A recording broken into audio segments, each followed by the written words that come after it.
चंद्रयान से चांद को छूने और सूरज की तपिश को नापने के लिए आदित्य L1 को भेजने के बाद अब भारत समंदर में गहराइयों के छिपे रहस्यों को उजागर करने का मिशन शुरू करने वाला है। इसके लिए भारत मिशन समुद्रयान बहुत जल्द शुरू करने वाला है, जिसकी तैयारी चेन्नई के national institute of ocean technology में जोर शोर से चल रही है।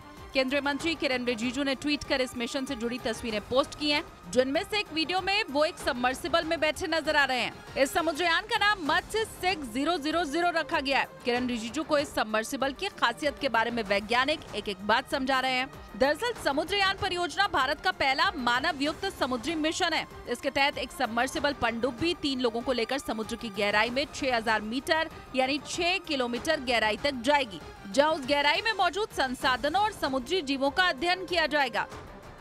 मराठा आरक्षण पर सर्वदलीय बैठक के बाद महाराष्ट्र के मुख्यमंत्री एकनाथ शिंदे ने एक बड़ा ऐलान कर दिया। ये कहा है कि जालना में मराठा आरक्षण के लिए आंदोलन कर रहे लोगों पर दर्ज सभी मुकदमे तत्काल वापस लिए जाएंगे, जिसके बाद मराठा आरक्षण की मांग कर रहे लोगों की सरकार से नाराजगी थोड़ी कम हो सकती है। सीएम ने बताया कि सर्वदलीय बैठक में सभी दलों ने मराठा आरक्षण दिए जाने पर सहमति जताई है और मौजूदा आरक्षण व्यवस्था में बिना किसी फेरबदल के इसे लागू करने पर भी सहमति बनी है। इस मीटिंग में पूरी तरह सकारात्मक चर्चा हुई है, एक अच्छा वातावरण हुआ है। यही नहीं, आंदोलनकारियों पर लाठीचार्ज करने वाले पुलिसकर्मियों पर एक्शन लेते हुए सरकार ने 3 अधिकारियों को निलंबित भी कर दिया।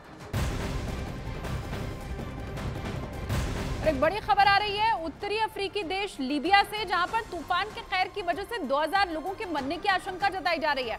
वहीं हजारों लोग लापता बताए जा रहे हैं। लीबिया में तूफान की वजह से आई बाढ़ ने वहां के तटीय इलाकों में हालात भयावह कर दिए हैं। कई रिहायशी इलाके बाढ़ के पानी में पूरी तरह से बह गए हैं।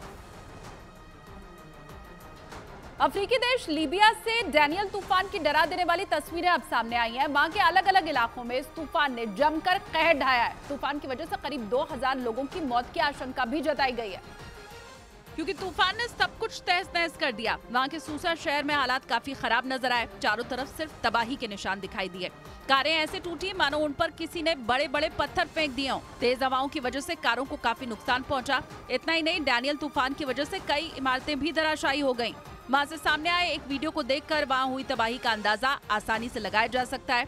टूटे हुए मकान, टूटी हुई गाड़ियां और बर्बादी के अलावा वहां कुछ भी नजर नहीं आया। अफ्रीकी देश लीबिया से डैनियल तूफान की डरा देने वाली तस्वीरें सामने आई। ये वही तूफान है जिसने बल्गेरिया और ग्रीस में तबाही मचाई। ग्रीस में डैनियल तूफान की वजह से 15 लोगों की मौत हो गई, जिसके बाद ये लीबिया के पूर्वी हिस्से से टकराया और वहां से तूफान की डरा देने वाली तस्वीरें आई, जिसमें समंदर से उठा बवंडर आगे बढ़ता नजर आया। इन तस्वीरों में आसमान में चमकती बिजली ने तो और डरा दिया।